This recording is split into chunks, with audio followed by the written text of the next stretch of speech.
You're doing it wrong if you're not using this knot. Here's how to master it in under 1 minute. Watch till the end to find out its name. To start, pass the line through the eye of the hook and double back for about 4 to 5 inches of line.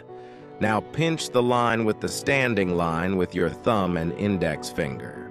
Keeping the line pinched together, make around 7 to 8 wraps around the doubled line.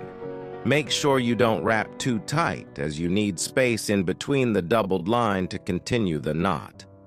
On the final wrap, pass the line through the gap in between the two lines.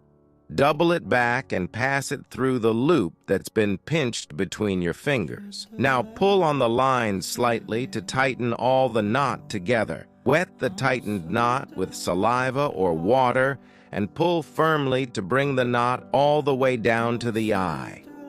And there you have it, the perfect San Diego jam knot. This knot is excellent when using braid. Make sure to save this video so you can refer back for practice. Let us know what knot you would like us to do next.